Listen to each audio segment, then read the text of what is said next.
He's standing at the frickin' door because he ain't got nothing better to do.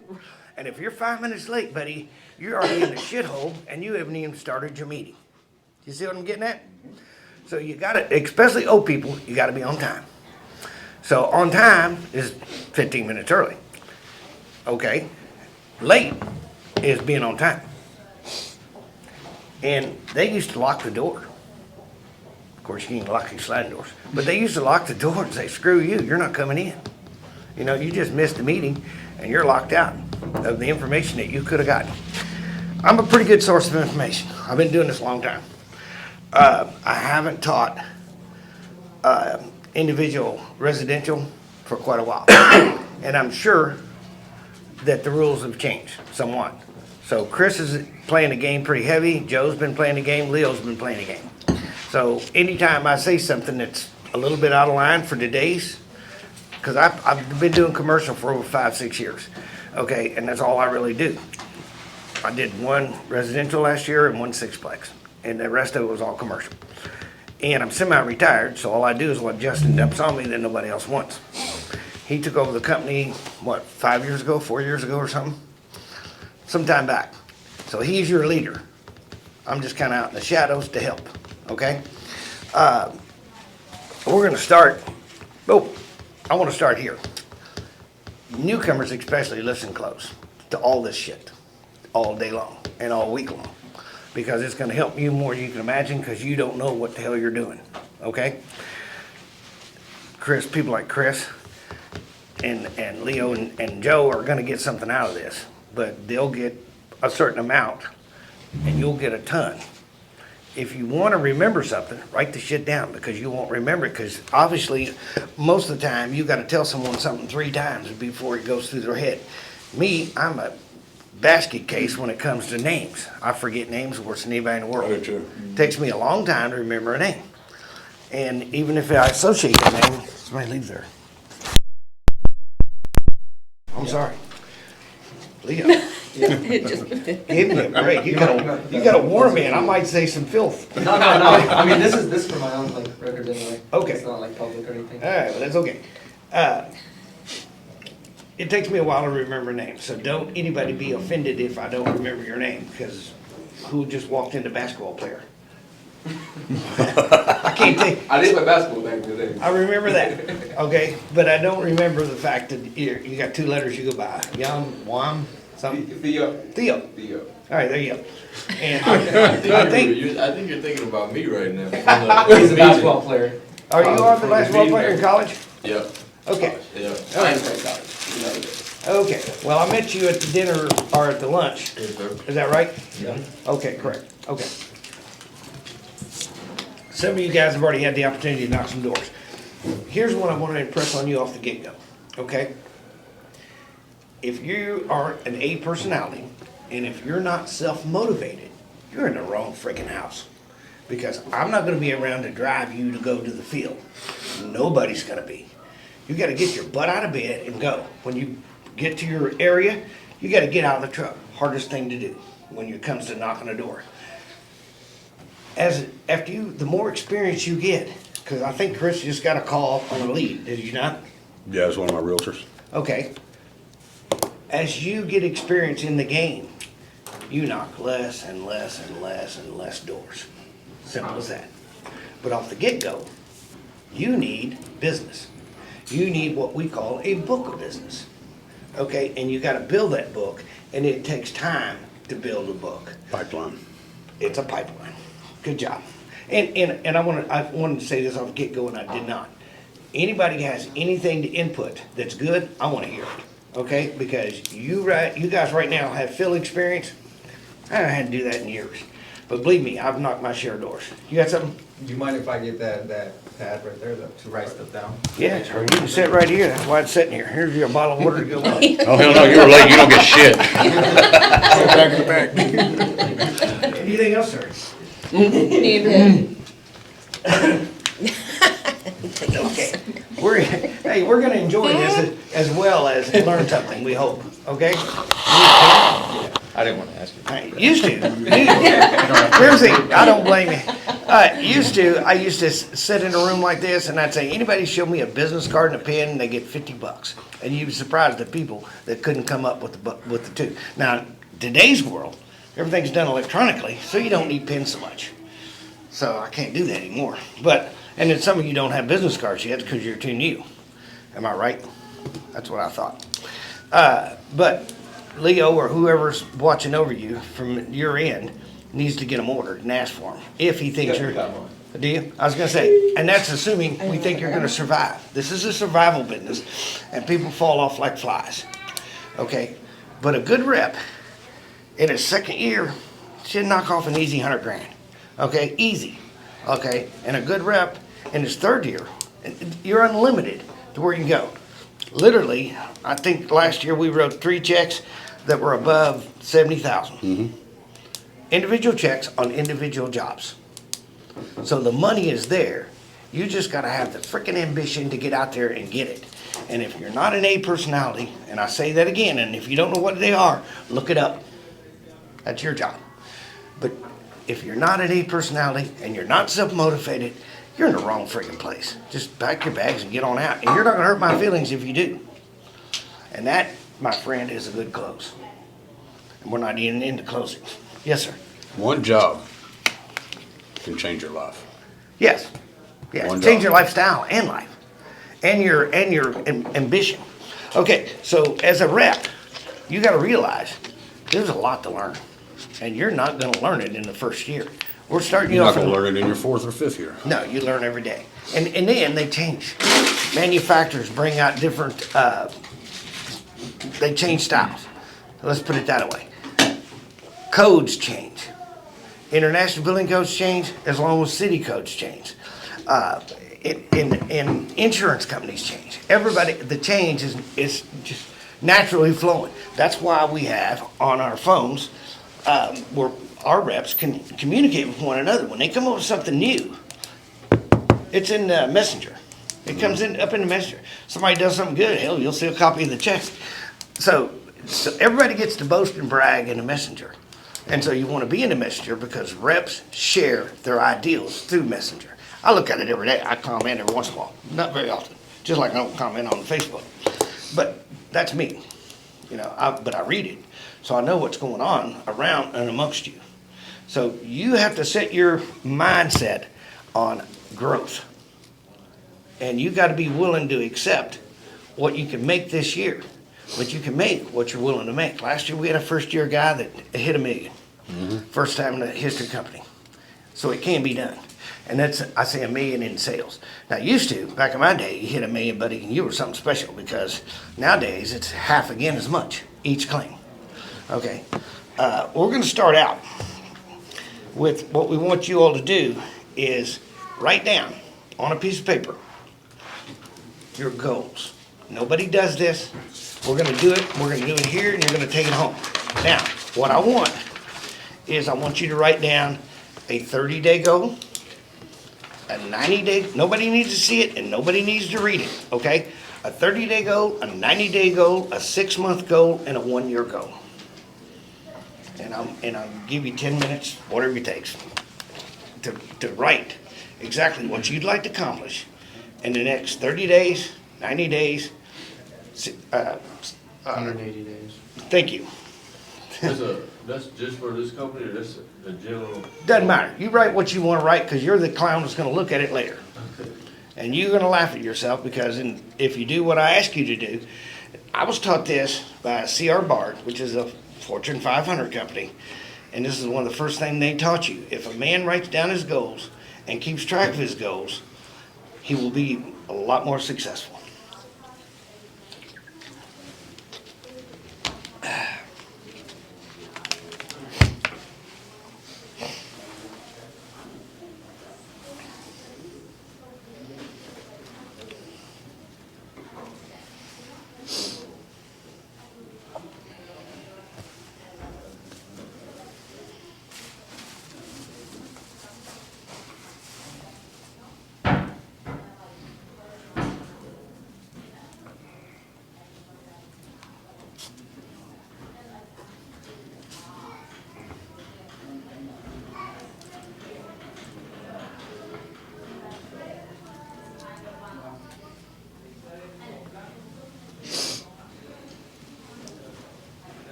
functional with a chip in the frame. But the insurance company will buy it all day long, okay? Because they have to. They'll never buy it again. And we're not talking about insurance benefits right now, but I'm just giving you examples of things to look for when you go door. Everybody's got screens. You can see the hole in it or the string in it where the hail is run down the side and string. These, same thing in the gutters. Look for dents going out. You know the direction of the storm. It's always advantage to you to have some type of directional, what am I trying to say, Chris? That tells you what direction the house is pointing. And you know what direction the storm came from. So if you know those things, those two items, then you know what side of the house to look on for the maximum damage that you're gonna find. Hopefully it'll be somewhere close. Hell, when you're coming up the sidewalk, you're looking at the west side or the east side or whatever side of the house you're looking at, and you're looking for damage on that side as you're coming up. Because if you can point out something, that automatically gives you credibility. And that's something that you need to build. If you're gonna, and along with your rapport, you gotta always build credibility that you know what the hell you're doing. Does that make sense? So you gotta be calm and collective, okay? I mean, if you're stressed out going that door, you lost. End of story. Being comfortable, being uncomfortable. Exactly. And if you're uncomfortable, he's uncomfortable, or she's uncomfortable, whoever, okay? So when you walk up that door, what do you got to lose? You're knocking on a man's door. She comes to the door, the kid comes to the door. Funniest story, I walked the door and knocked on the door, the kid comes to the door, and the kid looks at me and says, "Mommy, it's an old man." Well, automatically, I'm standing there laughing, and she comes to the door laughing. I won the appointment, automatically, from the child, you know? So just because they call you something at the door doesn't mean you can't win. That's just an in. If anybody ever invites you in, you get your happy ass in there. They offer you a drink, you drink. It doesn't matter. They offer you a piece of bread, you eat it. When you break bread with an individual, you've made a friend. They don't feed you unless they're comfortable with you. And if you can't make them comfortable, you're not going to get the appointment. But you walk up the door, knock the door, and you're sitting there waiting, and they come to the door. You got to tell them who you are. Hey, I'm Joel, and I'm with Soderbergh. I represent, we're a construction company. And I noticed on the way in that I saw from the street probably some hail damage. I'm not sure, but it needs to be checked. Now, there you go. There's your opening. That's a line. I have written, I don't know how many speeches for people to memorize when they go to the door. But there's only a couple of things that you need to keep in mind. You got to be cool, calm, collective, and you got to get to the point you want to make at some point. But I have sat there and bullshit with them till they ask me, "Well, what exactly do you come here for?" But when they ask you that question, then you know you've got them again. It's just a matter now of closing the deal. Don't unclose the deal. Close it once and be done with the closing. And people do that, okay? So as a rep, your job is to be cool. And if somebody's ugly to you, I always just say, "Hey, I sure hope your day gets better." Because anybody with that kind of attitude and personal problems, it's not their problem. It's not your problem, it's their problem, and it's internal. And they're not mad at you, they're mad at their wife or something. Does that make sense? Mm-hmm. So be cool when you go up there and know what you're doing, okay? There's no exception to product knowledge, and we're gonna get to that. And the better you are with product knowledge, the more confident you'll feel at the door. So you've got to learn it on your own. I got one rep. I'm not going to say any names about anybody, call any names. I'm just going to use examples, okay? Because nobody needs to be called out. But I got one rep, and he didn't know diddly squat. And you know where he learned it? YouTube. Adam Benson. Huh? Adam Benson. If he Bruce Travis. If he didn't know what to do or how to do something, he just watched a YouTube video. And all of a sudden, it gave him an idea of what's going on. He may not know that, because there's like 10 ways to skin a cat. So there's a lot of ways to do something. And YouTube doesn't always have the right answer or the only answer. But it gives you an idea of what you're doing. Okay? So you have, I'm not around to teach. You have to teach yourself. And you have to be, and there's where it comes in to be self-motivated. You have to want to know something. The rep, I didn't holler his name, but he literally, when he started last year, he didn't know what a 3-tap was. How many people, I know, how many people don't know what a 3-tap is? Don't be embarrassed. Okay, thank you. A 3-tap was one of the original shingles that was originally made. It's the oldest shingle in the book. Okay? Nobody puts them on anymore. Anybody that's got it, you know you got an old roof. So those are one of the things when you're driving down the street and you're looking at that house, regardless of whether it's in a storm area or not, you don't have to have a storm to get business. It's nice, but you don't have to have one. You can drive down the street and look at a roof and say, that roof is shot from the street. And when you see a 3-tap, which I don't know, has somebody got a picture of a 3-tap? I'm pulling it up. Are you pulling it up? Yeah. There's one in here somewhere. Oh, here's one right here. Big old picture. They look like that. Architectural, see how they're stacked a little different? That and there's wore out. But that is a 3-tap, 2 3-taps in a row. They're just straight one-shot shingles. Okay? They're pretty simple shingles. They're the original thing that ever came out. But when you see one of those on a roof from the street, you just know immediately that that is an old freaking roof. Okay? Because if they replaced it, if it's been replaced, nobody puts them back on again. They might repair with them, but you really don't put them on again because you can buy architectural shingles, which is just a little bit of difference in the design, which is basically, which is not a good example, but they're not laying flat. They're layered kind of across. That's what goes back on. Even if it's a 30-year architectural, it'll go back on. Okay, and we're not talking about shingles now. We're just talking about you being able to observe from the street things that tell you that I could have a deal here. Here's the deal. It's just a matter of whether can I get it. You know what I mean? Am I able to get it? Okay. Anybody got an example of knocking doors that they use that works for them? I'll listen. Go on, Leo. I use Adam Benson's SLAP formula. Say hi, let them know why you're there, ask an open-ended question, and then present your spiel. So I'll basically, like I said, introduce myself. Hey, I'm Leo. I noticed from the street, I let them know why I'm here, that you may have a roof that's been affected by the storm damage. That's the older vents and stuff like that. That's all knock the doors. And then I asked them, may I have 5 minutes of your time to look around your property and see if you have any damage? And then I present to them. Of course, it flows in a conversation, so it's not like I'm saying this all at once. I let them respond, and then I'll basically tailor my response based on that formula. But then at the end, I'll present to them, if you have sufficient damage, you may be able to get a replacement from the affected items. Very good. There's one thing you can throw in there, is give them an option of, hey, I can look at it now, or I can look at it later. Which is best for you? You got the appointment, because you either got it now or later, if they say okay. You see what I'm getting at? And they say, oh, you're looking real long. Okay, well, I'll see you later. And good luck. Whenever I walk up, I always ask 3 yes questions before I ask for the inspection. So they already said yes 3 times. Or are they gonna say no to your fucking inspection? You know? Yes. They, And don't walk away till you get 5 no's. I'll use 3, but 5 is great. But I'm not that. Here's a true story. Okay, very true. There's some clients that you just don't want.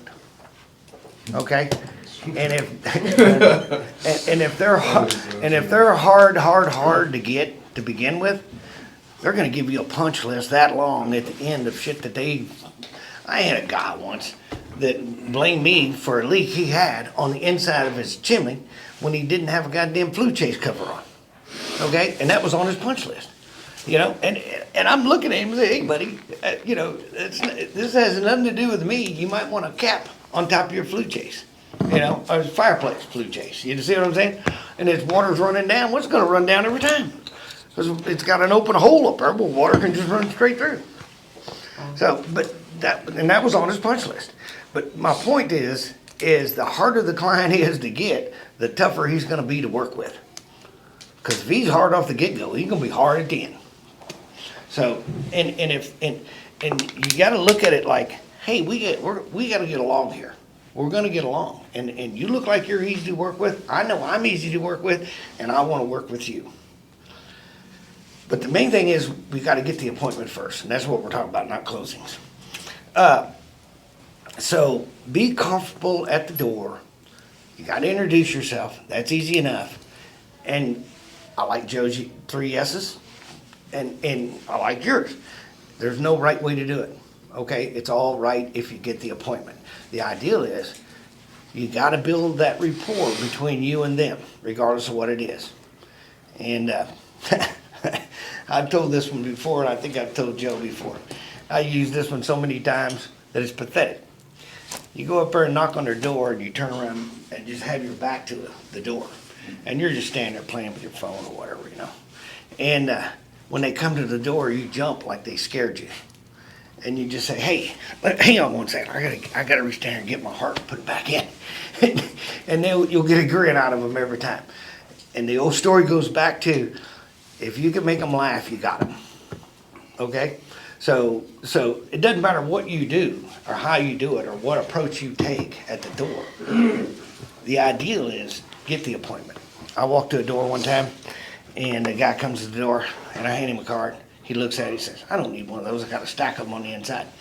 I'd already been to his door so many times, and every time when I leave, I always leave something different. And we got a pile of material, as y'all well know, to leave them, and nothing else, you take something out of the freaking packet. And I always wrote a hand note and I'd stick in the door. So they got something different every time for me when I go to that door. And he said, you know what the man said? He said, I don't need your card. He said, man, I've been wanting to meet you. I just missed him that many times that he actually, that's a very true story. I mean, Greeley is where it happened, right in Greeley. But there's no right or wrong way. Well, there's a wrong way by being insultive. And that's the same thing with adjusters, the same thing with anything. You've got to be a presentable person. A presentable as far as clean. I see anybody going to the door and they got dirty jeans on, I'm gonna send them home. You know, go wash your clothes and come back. The moral is you gotta be clean, you gotta be presentable, and you gotta be courteous. And you gotta be very observant, and you've got to offer a service. And you've got to make them realize that you're good at what you do, and you know what you're doing. You can do that, you can be successful at the door. It's not fun, but once you build your book of business, you will get referrals. And we'll talk about that just for a second, and because I don't have no schedule on what to talk about. Your client likes you. Your client bought from you. Okay? You're sitting there. One of the things you learn to do along the sales cycle, all the way through the sales cycle, all the way through until the very end, is you let them know, hey, I'm going to do you a great job. And when I get done, I want you to be thinking between now and then, because I'm going to ask you for people to go see. So you set them up.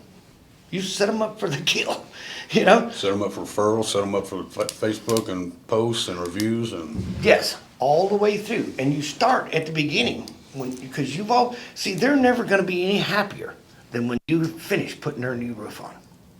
They're happy that day. That's the perfect time to collect that first check. Okay, and we'll talk about those later. But my point is, as part of getting referrals, it's not just asking for them at the end. It's ask for them all the way through the cycle. And not even ask, just say, I'm going to expect this. I'm going to do you a good job. And you're going to be damn happy with work I do and my crews. And so when I get done, you know, I'm going to expect you to help me. So you ask and you shall receive. But if you don't ask, you need crap. Because that's the last thing on their mind is give you their neighbor, their cousin, their aunt, whatever, their uncle, but they're all out there. And don't think for a minute they don't have a shitload of family members. You see what I'm getting at? So you got to ask and you got to set it up on the way through. And you start it out as soon as you get done with the inspection and you're going over the inspection with them, you ask right then and there. You don't ask at the door when you get the appointment. You're asking for them to give you something there already. They've already given you something, now give me again. But I don't want it today. I want you to be thinking about it. Because then they know, then they're thinking about it. He's gonna ask me, and you already told them you're gonna ask. So believe me, they don't wanna be caught with their drawers down. They're gonna be thinking about it along the way, and they're gonna be ready for you when the time comes. And you're setting them up all the way through. Hey, you're gonna do it again the next time. You know, how things going? Are you happy with my service and what we're doing? And if you are, I'm sure you've been thinking about what I asked off the get-go. You know? And so I just want you to know I'm going to be asking for this. And so now you've asked them again. And they know, you already asked twice. They know damn well it's coming. You know what I'm getting at? And so they're going to prepare themselves. And they'll usually always have at least one and sometimes 2 and 3 and more. I just heard, I think yesterday or day before, I don't know if you've heard of Aspen. Okay. They're right here in Lee Summit home base. They used to be, and I don't know where they're at now, but they used to be the number 3 company. And you, oh, how many fingers I got? I was sitting there looking at my thing, well, I'll screw this one up. But they used to be the number 3 roofing company in the United States. Number 3. You know the 2 in front of them? Strictly commercial companies. They do more residential than anybody in the United States. But they're storm centers. Now, they can say they got offices. They'll tell you right now they got an office in Denver. There ain't nobody in that damn office. But what they got is they have service people that service their deals after they're gone. That's what they got. In other words, state of Colorado, they got a man that they know to call. And they'll call him and say, hey, we got a leak over here, go fix it. And he'll drive an hour, 2 hours, however far he's got to go to where they set their storm to do the repair. So they can officially say that. But what they officially are is what I call stormers. They have groups, and I know a bunch of them because I've worked for them for about 10 years. They have groups of people that they call in from all over the United States that are damn good salespeople. So once they set a storm, and they set this storm, and this is home for them, and home for a lot of people that work for them because they recruit out of here big time. That's how I got recruited. But the moral is they're reps that now when they come in to set a storm, they'll hire a bunch of people that they don't even plan on keeping. We're going to get Uncle Jim and Aunt Sally because Joe Schmo over here is related, and now he's working for Aspen. And then they'll finish his jobs after he realizes he can't do it. Our goal is not that. Our goal is to set offices and train people to run those offices in their territory or in their turf, okay? And in order to do that, you need to know the 3-tab story. You need to know when you're driving down the road, this is a piece of crap. And most insurance companies, and Allstate's one of them that does this, but most all insurance companies, and we're not talking about insurance right now, we're still talking about the deal. Most insurance companies accept their liability. In other words, you call the claim in, this happened so many years ago, but you had insurance on us when this storm came through that many years ago. Okay, so even though you don't, and you can always, and we're talking about insurance again, but you can always call up an insurance company and they'll ask you a storm date, you gotta have one, pick one. That's what I tell them. And let them pick the date. And they'll pick a date that matches their particular criteria. You see what I'm saying? I've had that done a lot. Yes, it works. I mean, it works. We're not talking about insurance. Now, We got maps and everything, we can find hail dates, but somehow or another, they can come up, there's probably been a dozen times in the last few years, they'll come up with a date that I didn't know anything about. Which is all good for me because they actually say that there was a storm there instead of us saying, was there or was there not, and they gotta go back and check it out. yes, if we pick a date, then it's our date, and they're gonna Yeah. write that date. You let them pick a date. Now, and this is another thing about, but I'll say this while it's on my brain. Another thing about picking the date is also never just say hail. They got hail and wind, both. Some insurance companies, and they all work a little different, but some insurance companies, if you say hail, they come out there with an adjuster and he sees wind damage, he don't give a shit. And if, to get the wind damage bought, you gotta pay another deductible and call them back out again. And that's a true story, as true as it gets. So you wanna always use wind and hail. Make sure the client knows that, your client knows that. Now, we're gonna talk about inspections next. Unless somebody's got something about knocking doors they wanna add to our situation. It's not personal. Nah, and you can't let it, and it's always called one more. You're your best after you set an appointment. at the end of the day, before you say, all right, let's give it up and go home, and this is the A personality again. But if you just tell yourself, I'm gonna do this today and I'm gonna get X, Y, Z, and I'm out to get it, you know? You tell yourself at the end of the day, all right, I'm gonna do one more. And if you do the one more theory, you're gonna be half again as successful. And it's damn easy to give up, and I've been there and I got tired and I've knocked doors and actually, best time knocking doors in the rain or the snow. People feel sorry for you. Who's this? And there ain't nobody out there. You can bet your ass there ain't nobody out there. And you're out there knocking some doors and you're in a raincoat and standing on the porch. They'll ask you in almost immediately. Because come on in, get warm. You want some coffee? Dang right I do. Thank you. You know, but the moral is, I've had a lot of my success doing it in bad weather, because nobody else is going to be doing it, and you're on your own. You don't have the competition, because the competition aren't going to get out there and get their happy butt wet. You see what I'm saying? But you're hungry enough that you are willing to do it and want the client. And they feel sorry for you for having to work that hard in the rain. Who makes you do this? Oh, I got an honorary boss. You're the boss, not me. But you understand what I'm saying. I mean, adverse weather is a great time to go out and get deals. I mean, it just is a great time. It's wide open and you're all on your own. You're the only guy out there. But you're gonna freeze your butt off, or you're gonna get wet in the process, but you can get some good deals. He knows knocks the doors in adverse weather, snow, rain. Yeah, it takes some gonads to do that. Trust me, it does. But it takes those to do what we're asking you to do. You know, simple as that. Okay, we're gonna go next to the inspections, unless we got more to add on the door knocking, because that's one of the most important features. That if you're not successful there, you're not gonna be successful. And if you're not there, then you need to go back and learn, what am I doing wrong? What do I need to do? And develop your own technique.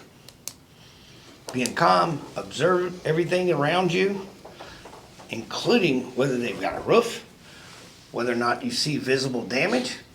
But check for that roof every time, because if it's been put on, everybody slobs, and they won't pick up good around the shrubs, and you'll see a nail or you'll see something to let you know that this has been already replaced. And you can't always tell that from the ground. You got to get up there to do it. Now, I have a technique when it comes to inspections, okay? You got to do what is good for you, okay? You've set the appointment and you got the inspection. If I got time, I'll say, hey, the appointment's good, I can do it now or I can do it later, well, however you want it, okay?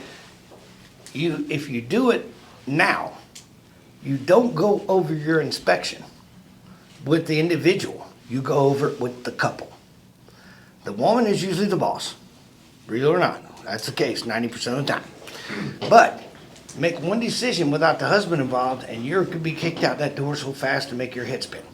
And the vice versa. Okay? You gotta have two. It takes two to tangle, and if you ain't got them, don't tangle. Don't even try. Just say, hey, no, I need to set this back when I get you both. When's a good time? And set the appointment to come back and go over things. They're gonna ask the other one anyway. later They got on. an automatic out. You cannot close without both present. Because if they don't both agree, and I've done it, and it can be done. I'm not saying it can't, anything can be done.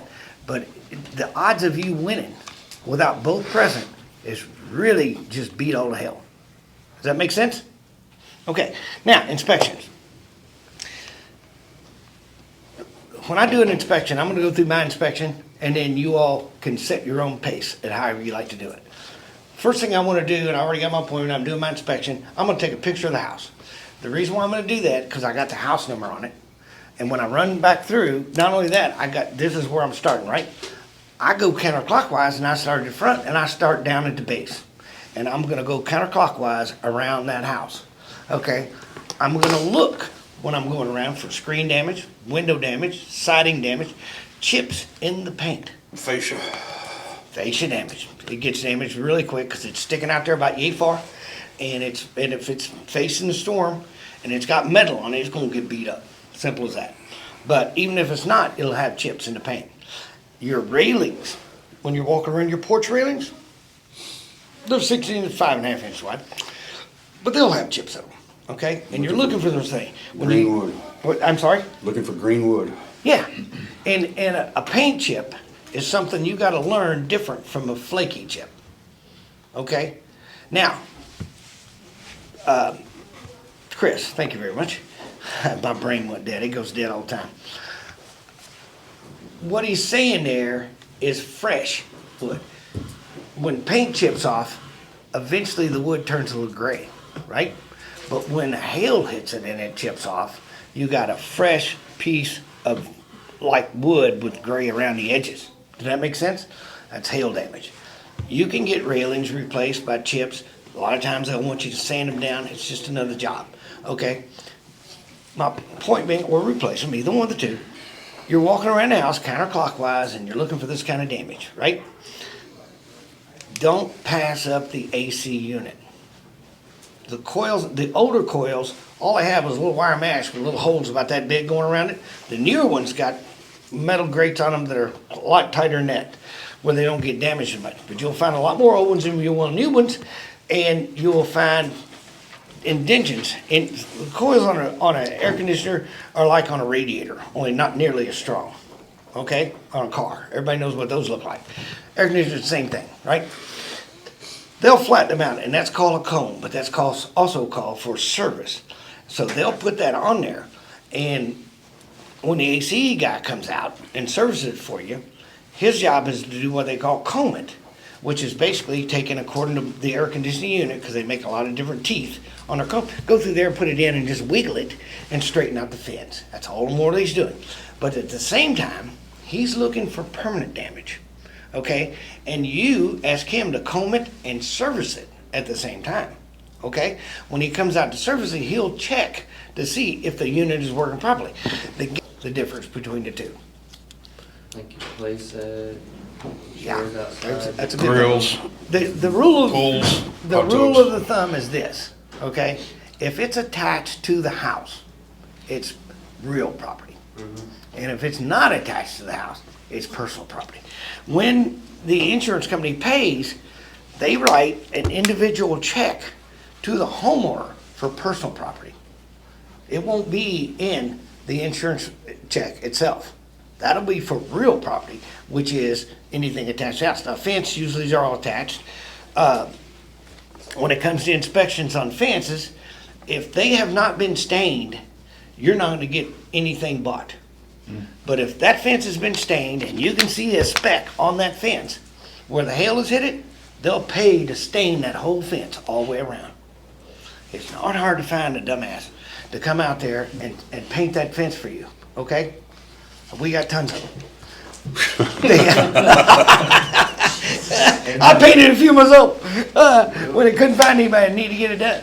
But the moral is you can get that bought. But if there's no stain on that fence, you cannot get that bought. Okay?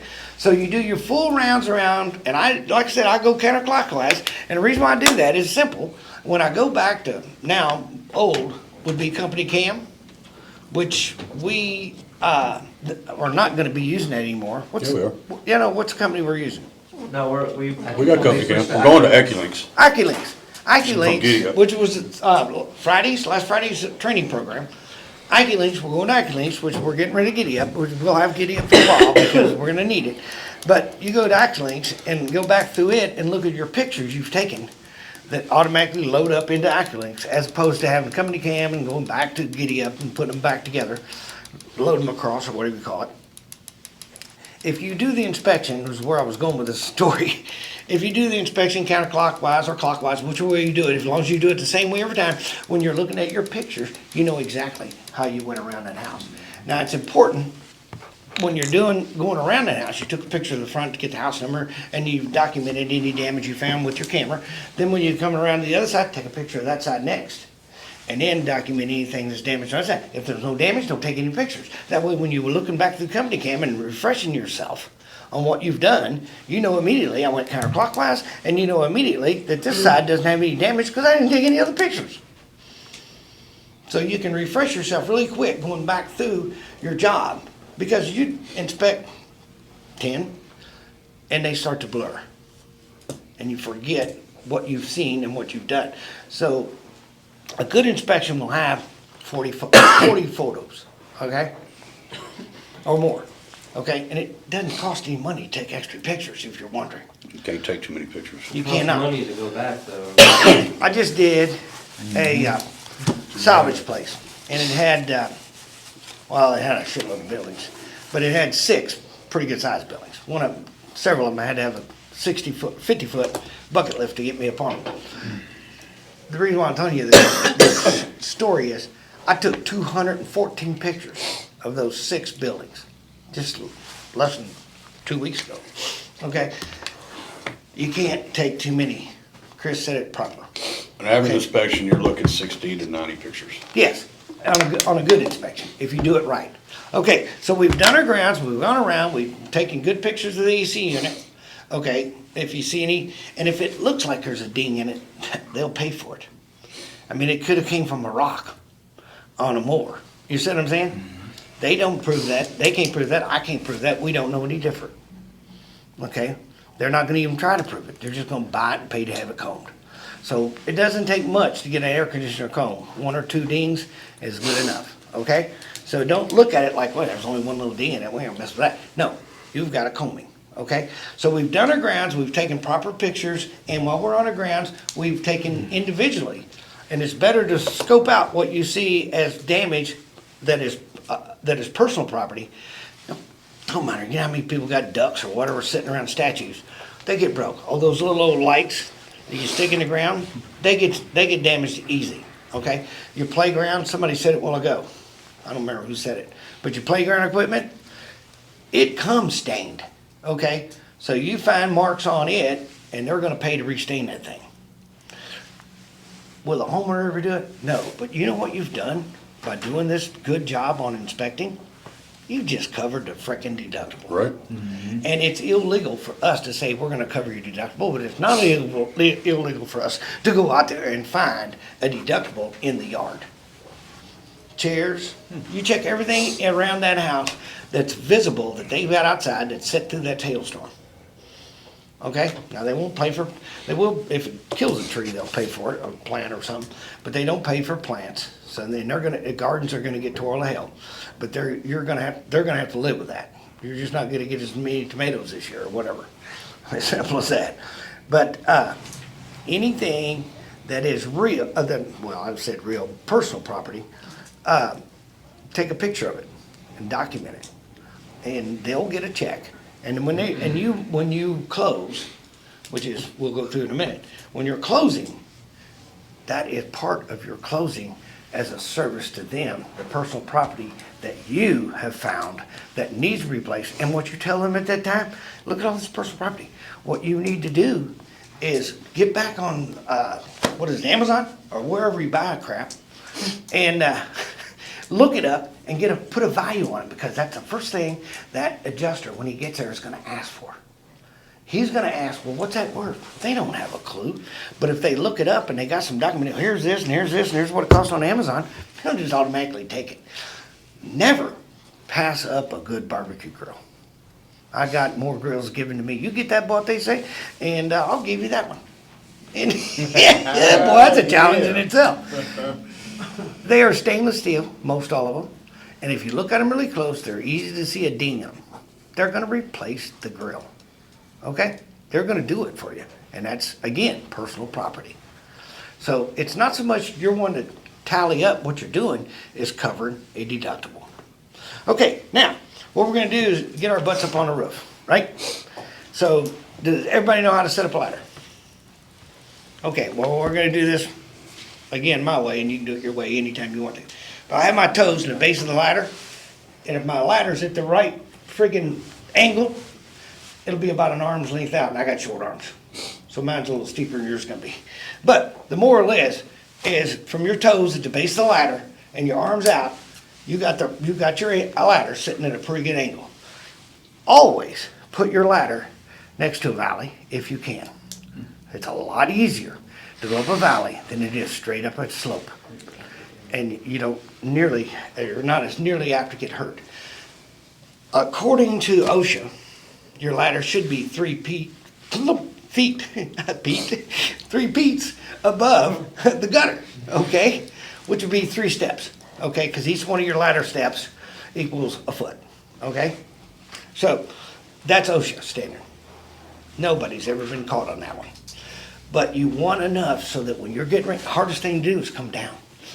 Well, you want enough so that when you get to that point, you can touch your hand on it and balance yourself a little bit, okay? So you can make that first step around. More people have fallen off a ladder coming down than ever going up, but I know somebody that did. Anyway, I'm not pointing it out here. Oh, no, but it does happen, but it doesn't, but it shouldn't if the ladder's set properly and gripped properly. Then when you're going up that ladder, you take a bungee with you and you tie the sucker off. I was in Philly working, and I'm on a big old, and up there, man, we're talking big houses. In other words, you're sitting on 5 foot of stone, then you're sitting in 9 foot ceilings and a 12-inch rim. In other words, you get up there pretty quick when you get to these old 2-stories. I had a ladder sitting, I was up there working around, and all of a sudden, a gust of wind come up and down goes my ladder, and I'm stuck on the freaking roof. I mean, I'm up there too, all right, and I'm stuck there. Luckily, a neighbor heard it hit because it hit the driveway pretty hard and came out to see what was going on. And I hollered at him. I said, hey, man, I'm stuck up here. Can you help me get down? And he came over and set my ladder back up. But you get caught like that one time, and you will not forget your bungee to go up that damn ladder because you tied off, and you don't have to worry about it slipping as bad, falling as bad, because when you first hit it, that's whenever, if it's going to slip, it's going to go out from underneath from the bottom. Because the pressure goes at the bottom of that ladder to push it outward when you put your weight on it at the top. And that's why you never step on a tread above the gutter. Now, if you're really going to set it up right, you're going to have room right underneath that gutter to stick your little foot. That way, the first thing you're stepping on, it's just below the gutter. And you're not, when you're reaching there and holding on this one, you're going around with your foot and you're putting your foot right on that tread. Okay, that is the least apt to ever have an accident. Okay, so just remember that. That's good information. All right, then you go up that ladder. Does anybody know the first thing you're going to do before you step on that roof? Check underlayment. Damn right, right there. Check gutters. Well, you're going to check gutters all the way around. But what you do when you go up, the first thing you do is look and take pictures of the amount of layers that are on that roof. I have literally in Knoxville, Tennessee, on another storm I work, have found 10 layers. I've found many 5, 6, 7 layers in bucket Bolivar. And the nails are only 1.25 inches long. So what are they going through? They're just going through, More shingles. yes, and pile on them more shingles. Layers are a great thing for you. The more layers, the better, because they pay to take off layers. Your roofers hate it. Well, they do. And they talk, and because their dump fees went up. And they're working for the same price because they're taking more loads out. But what you're doing is collecting money from an insurance company for taking them off. And usually when you have that many layers, the first thing you put in your mind is, I probably got bad decking. Okay? Because that's an old deck. And that's the first indication when you got a lot of layers that you got to check for decking. And how you're going to do that is easy enough. You could tear things up. But the best way to do it, flashlight, fold up ladder, and stick your dumb head up in the attic. That gets you inside the house, and then really makes you look good because they know you know what you're doing. Yes, sir. Decking is that plywood that sits under. That you nail Yes. you nail the roof on. And I call it decking, and it's probably got tons of names beside that. But that's the only name that I ever use. Call it money. Yeah, they do. Call it money. Call it money. Because if International Building Code states that if you got over a 1/4 inch gap in your decking, well, point of the matter is, damn thing's gonna leak. Because any nail that you get into that crack, you're gonna get a drip. Now, they may not know it on the inside, but it's dripping. It's getting absorbed in the attic, but it's dripping. Okay, so anytime you have a 1/4 inch, you can see when you get up under there and take your flashlight and look up from the bottom side. You don't have to take it off to see it. You get up in the attic. You don't have to get in the attic. You get on a ladder with a flashlight and you can see the gaps. Okay, you know immediately, and you take pictures of it too, by the way, because immediately when you meet that adjuster, you can show him those pictures and you can get the decking bought up front. If you do not get it bought up front, then, and this, I'm back on insurance again, but I'm sorry, but if you do not get it bought up front, then you gotta stop the job, call the adjuster, and get it paid for, or you're liable to be pulling it out of your profit. Okay, because it needs to be replaced. And it's not, and and we're talking about inspections again, we're doing inspections, but these are the things you look for in the inspection. And then that's whenever you sit there and find out what city am I in and what code have I got, and do I do a mid-inspection and such as that. But we're not talking about those right now. What we're talking about is doing the inspection. So we haven't got up on the roof yet, but we're getting there. What I've found typically, if you got three or more layers, that bottom layer is gonna be shake, and you're typically not gonna have decking. Bingo. The old way they did shake, and we'll talk a little bit about shake, is they thought shake needed to be aired. So they put it on one befores with spaces about yay wide between the one befores, and then they nailed a shake to it, and then that hold that layer, then the next level come down, they got a nailer going all the way up. Now the new way they do shake is they decided that shake doesn't need to be aerated like they thought it did. So they put regular OSB down or plywood. And if it's an old roof, it'll be plywood, new roof, it'll be OSB. Does everybody know what OSB is? Go ahead. It's particle board. Yeah, and roof code calls for at least 7/16. 7/16. Thank you. I was sitting there, I almost said 5/8. The code basically says it needs to be at least 7/16 inch thick. Okay.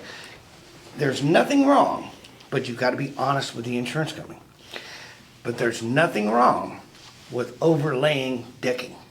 In other words, I got decking, because see, in the old school roofs, and if you see a hip roof and red brick on a house, you know that house is probably 50 years old. That's just the way they made them 50 years ago. Okay? You see an old two-story, you know it's 100 years old. Okay? Well, the moral of the story is the older houses, like back in the 60s, be a good time, 60s, 70s, they used regular hard boards, like 6, 10-inch boards, whatever.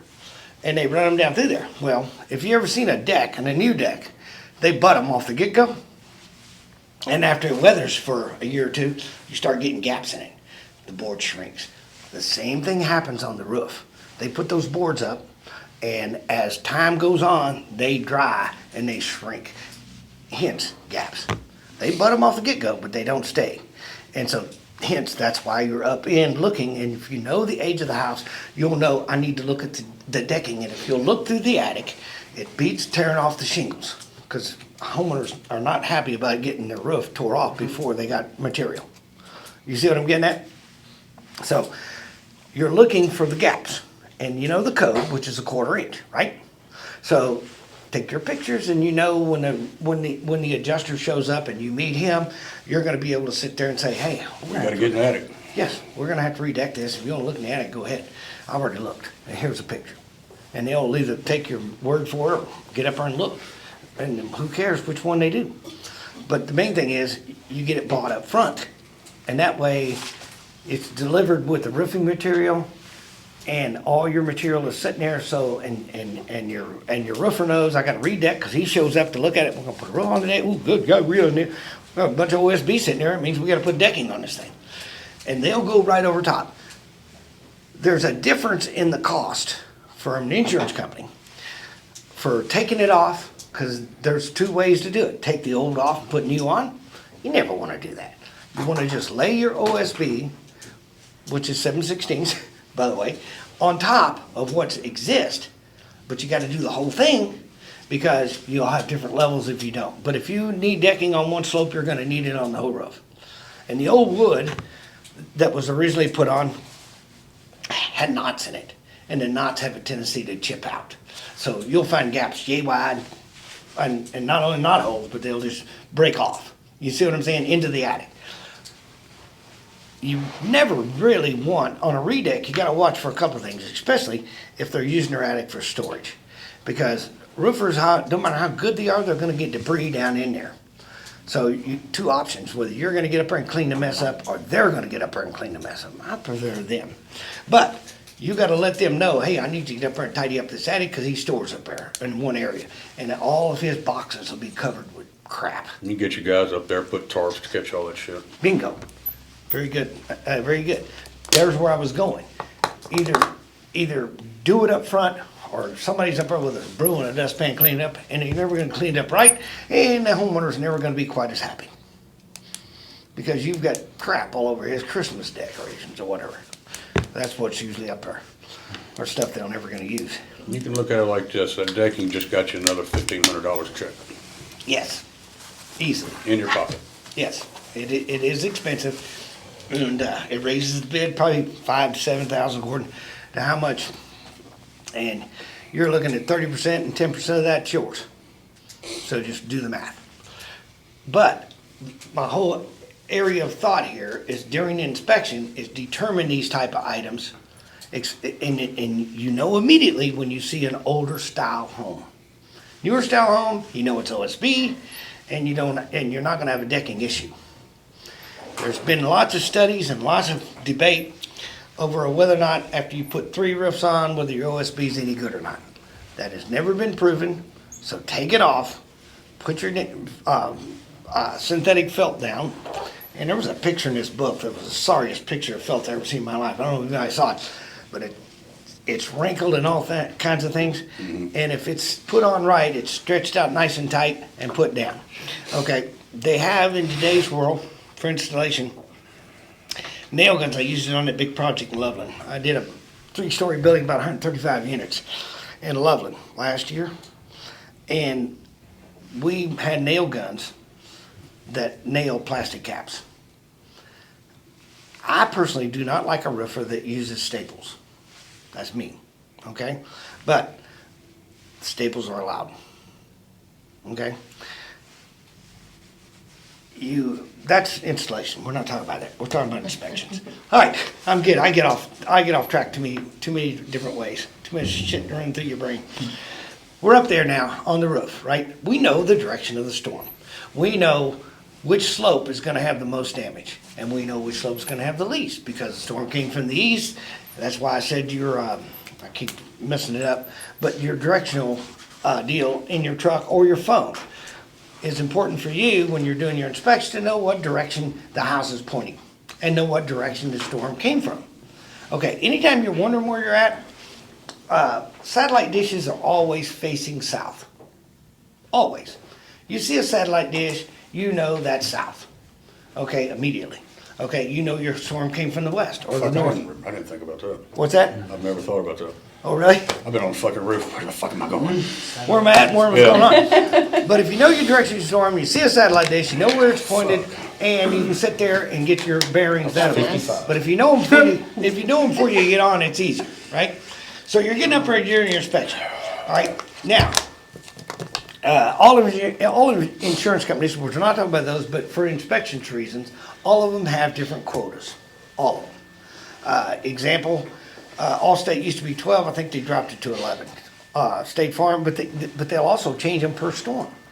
Like State Farm, when we're talking about insurance again, they'll walk into a storm and say, all right, we're buying O&P on this one, this storm, in here, now. And every State Farm you'll see will have O&P on it. Who in this group knows what O&P is? And we're not talking about this, but I brought it up and I want you to know. Overhead and profit.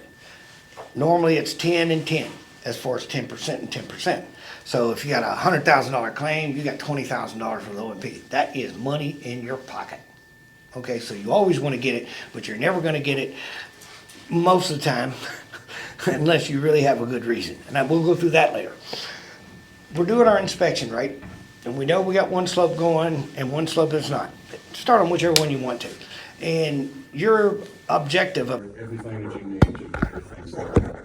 And that's basically what I do is I go through that. I send them a copy and then I keep the original, put in a file, and then I upload the picture, the fact that, Upload the agreement. upload the agreement into the file. It's just easier for me because I got everything there. I'm not sitting there trying to flip through there. Sometimes the fucking signature, e-sig don't work for me, whatever. I'm fucking old. And It's they just easier for me. won't work if you're in a rural area and you don't got good connection. It's a You gotta different have connection. experience. Yes, Yeah. I'm old school, so I agree with you 100%. But most people don't agree with me. We're contractors. Yeah. Yeah, I like the paper. All right, I'm a paper guy. But you present your product, but your product is your findings. You should go over your photos that you've taken. You go over items that are personal items, especially because that's their deductible. That's what they're worried about, is their deductible. You, as a contractor, cannot sit there and tell them that we will cover your deductible. You just broke the law. For We both do- of you. Yes, we do not break the law. And the contractor that says that, use him if you want to, but if he's breaking the law here, what's he gonna do on your roof? And if they're covering deductible, what they're gonna do is cut back on the quality of the material they use, and it's easy to do. A good example is, I look at 30 squares and I'm seeing 2 cases of nails, right? But I'm 6 nailing and 4 nailing the ridge caps, right? Well, he might be 4 nailing the shingle and 2 nailing the ridge cap. And the same thing with your drip edge, which is the metal ring that goes around it, okay? We use Style D, which kicks the water out, which is the most expensive drip edge out there. Sometimes we use the 2-inch flat, just L shape, because the newer homes, nothing is square in this world, and I don't give a damn what they say, they build them pretty cheap, new homes. So you're liable to find that big of a gap, right down at the eave, where you can just see into the attic, and you cover that with a 2-inch flat piece of drip edge. And it comes all the way back enough to cover it. You can't leave it uncovered. And especially in cities that require mid-inspections, which means when you get the roof off, they wanna check the decking and check what you're doing. And that's a city code, and it's a matter of what city you're in and whether they enforce their codes. You know, that comes down to that. So that's something that your people that are looking over you need to make sure they know.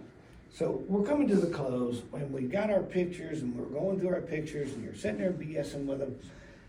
The first thing that you wanna remember as an individual is don't undersell yourself. In other words, you've gotta be able to visually see these guys are ready to sign.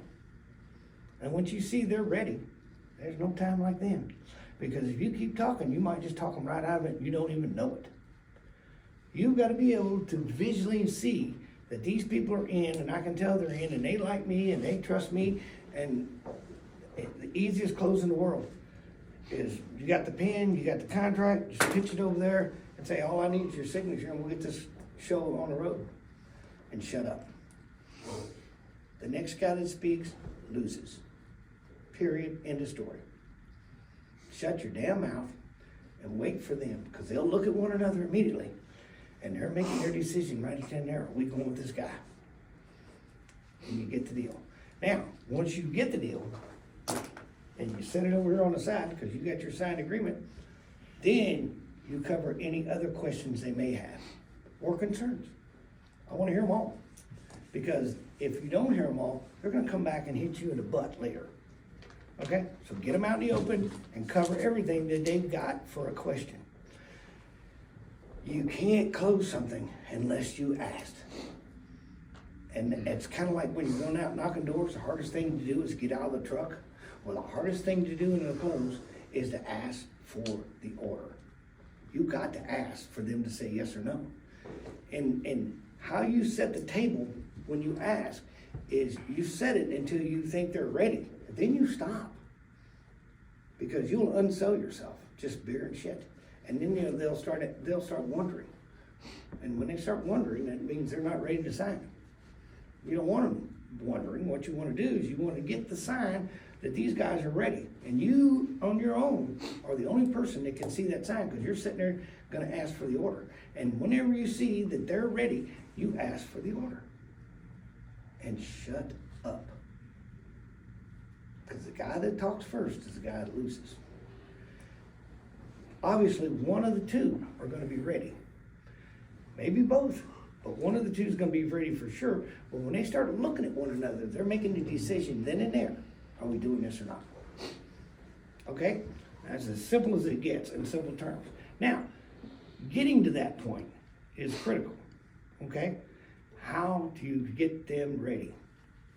Okay, and how much do you disclose to them as far as their problems and what you can do and the amount of education you have on the situation? And the fact that you're gonna be the project manager from start to finish. There's 100 ways to set that table, hundreds of them. And there's no wrong way, as long as you get the signed order. But if they're not willing to sign, the best, you can ask again. And like Chris said 5 times, I'm always a 3-timer, but you don't wanna piss them off. Once you make one of them mad, you're done. They're never gonna wanna use you the rest of the way through. They're gonna wanna find somebody else that they're more comfortable with. So like getting the appointment and like getting the closing, it's all the same thing. You have a job to convince that consumer that you're best for them and they're good for you. You know your job, and the only thing they've got to do is help you with the insurance paperwork if needed. There's certain things that the homeowner can do that you cannot do with the insurance company. So you may need their help, but if you need it, it's gonna be with the insurance company only. The rest of it I got. I'll take care of, and when I get finished, you're gonna be damn happy with the job that I do. Here's my contract, here's my agreement, ask for the signature. And I told Joe the other day a story, and I heard you use it. The marriage? Yeah, I used it 100 times. And I look at him straight in the eye, and I'll say, hey, this is like a marriage. And you two are gonna be married to me for about 4 months until we're done. And I'm not interested in getting an early divorce. And if you're not comfortable with this and with me, then the time is now to say it. And if not, I want the signature. And I'll flip it right out there and say, hey, let's do this. But if not, I'm gonna go out that door and you won't see me again unless you call me. I'm done. Simple as that. It's the takeaway. You've got something that they like and a service to give to them, and they're getting ready to lose it. Cause I'm going out that door and you won't see me again and I won't bother you no more. We're done. So you've offered your service and you want their signature in order to solidify it. That's what it's gonna take. There's 1,000 different ways that a person can get the person ready to sign. But your confident level is 90% of it. And you have to be confident in yourself and the fact that you know what you're doing. And they have to be confident in you. Never tell somebody something unless you know it's true. And if you don't know the answer, shit, admit it. I know where I can get it, and you make that phone call to whoever you think has got the answer. Whether it's me, Justin, Chris, Leo, whoever. You make the phone call to get the proper answer. And that shows them that they can trust you to do the right thing. That makes sense? But if you ever get caught in any type of white lie about a product or knowledge, stick a fork in you, man, you're done. End of story. They've lost their trust. Sometimes I don't know what's the best answer. I don't know is the answer, but I know where to get it, is the next statement. Do you understand? And that's so true in the whole system. But you gotta ask for the order, and people don't do that. And because it's the hardest thing to do, okay? You gotta get up your gumption and ask for the order, but you don't ask until it's right. And you have to get that feeling of whether they're ready or not ready. And you have to get the feeling that this is gonna be a good situation for both of us. I know what I'm doing, I'm gonna deliver you a good product, you're gonna be happy with it. And as soon as they signed, and I said, you remember me saying you're gonna be happy with it? Well, when I'm all done and you're really happy with my work, I'm gonna ask for a referral. You set the table all the way through for what you're looking for and what you want. And you gotta be confident in yourself. Now, I'll listen to anybody's clothes that's got one here. I got 100 of them. My deal as far as, I'll go back to the referral deals and so forth, is in my process is I lay down from the get-go what each step is gonna be. Whether from, I'm gonna get up to the inspection, we're gonna call it in if I file damage, I'm gonna meet with the adjuster, we're gonna get this supplement, or we're gonna get their estimate, we'll go over the estimate, find out if we need to supplement it. Once we supplement it, we'll come up with the agreement, get you a good, better, best estimate, give you some options, something to choose from, and then sign the agreement, get the check, work on ordering material and the bill. But from the get-go is when I tell them, look, this is what we do, and by the time we're through, if you're happy enough with me, would you mind giving me a referral? Would you mind doing a video testimony? Would you mind giving me a review on Facebook or a 5-star, whatever? They go, absolutely. Once we get through that first step, the next step I'm starting with, next time I talk to them, and I'm gonna tell them, hey, look, this is what's gonna happen. I'll just go straight back through if I had 12 steps from the get-go, when I start on the second one, I've got 11 to go through. And then I've got 10 to go through. As each step goes through, I'm telling them what's gonna happen next. And that's how you build rapport with them, because they're gonna say, you're telling them what's gonna happen, and as each step happens, they're gonna go, well, fuck, that just happened, what's next? Well, that just happened, what's next? So if you're mentioning, hey, I'm gonna make you happy because this is what I want when this is done. I want a review, will you get on camera for me? You get on camera for me, do me a review for our Facebook? And if you've done your job right, they've already gone through our website and all our socials and everything and seen your videos or seen other videos. Once you've been here long enough, you'll start getting videos in there. But building that rapport is how you get to the close. Because once you've gone through the first 10 steps and your next step is signing the agreement, coming up with the options, going over their money, going over their supplement, telling them what they're gonna have to come out of pocket with if they wanna upgrade. They already know that you're the guy. So there's not gonna be a question. Once you get to that point, you've already set everything up. This is what we're gonna go through. You go through everything that they pick, whether it's new shingles, the shingle color, the drip edge, and all that shit. They already know. They're using you. So it's not a matter of asking for the sale sometimes. It's just a matter of pushing it over. So down a pin, need a Yeah. signature. That was great. That was great. The key is making sure they know they're gonna pay their deductible. And there's a lot of ways that you can pay your deductible instead of paying out of pocket. And your personal property is one, okay? And items on the list that the adjuster buys that we don't do, you never get your depreciation from the insurance company, but you can use that money towards your deductible. So their interest is out of pocket. So the max it's gonna cost you going with us is your deductible. And here's your options on covering the deductible, so you're not writing me a check at the end. Because you're gonna have to. And you make sure that they know that any contractor that says he'll cover your deductible is automatically a crook. And do you wanna deal with a crook? It's up to you. You know, he's either gonna cut you back on the quality, or somehow he's gonna cheat on what he's doing to cover that deductible. He's not taking it out of his pocket. And all of those ways that he can do that are illegal. And, you know, so if you're dealing with a crook and you don't mind dealing with a crook, go ahead. You know, go for it. He might put money in your pocket. There's many people who do. But nowadays it's really risky because insurance companies are getting more and more to where they go after people that cheat. And if you explain it to them like that, tell them, hey, look, I can't eat your deductible because that is fraud, that is felony. And if you have somebody coming out here telling you that they're gonna drag you into a criminal case, then you might wanna reconsider using those people.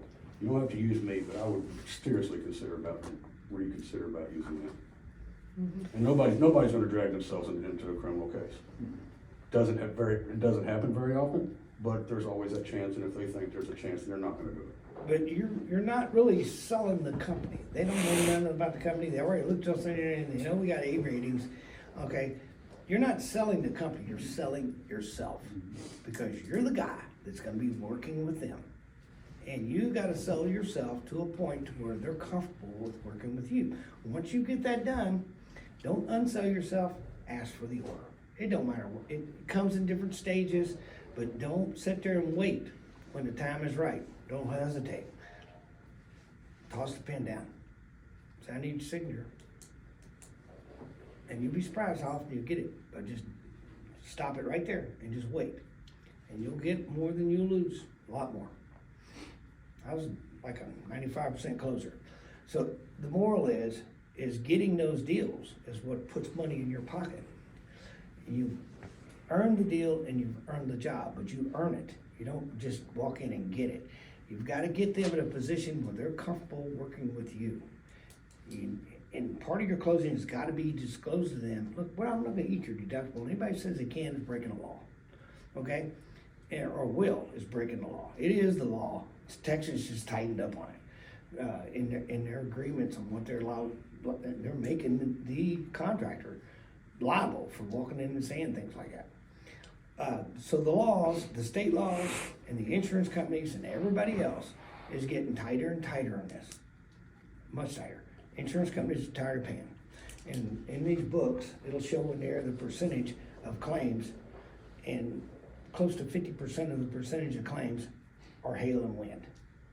And that's why More insurance companies are going to ACV policies and no RCVs. And do you know the difference between RCV and ACV? And there's another one in there, and hell, nobody's got it because you can't afford to pay for it. But RCV is basically replacement cost value. In other words, today's world, that roof will call X, Y, or Z to put back on. And insurance companies, they used to all use this company called Xactimate, which I used to be really good at. Now a few of them are going to different programs that says what it costs to replace a faucet. Xactimate has some 40,000 items in it for the adjuster to sit there and look. In this zone, in this area, it costs X, Y, Z to replace the toilet or whatever. Okay, and that's the number that you get. There's plenty of profit in the numbers that they give on those programs. Okay? Most of the time. Most of the time. Now, there's a few of them that's way under what you can do. Do it for, and it's easy to justify those causes, and that's all in learning how to supplement, which is way out of your guys' league right now. The key thing to know is that whenever you walk into the homeowner, I'm here to help you, and I'm here to work for you, and I'll do it all, except I may need help with the insurance company at some point. They make affidavits that we got that you can get signed and say, I represent X, Y, and Z. And that means that with the adjuster and with the mortgage company and everybody else, that you can sit there and speak to them and negotiate for them. Nobody on the inside likes them. Nobody. They want and rather deal with that homeowner. And he's got a lot more pull than you'll ever have.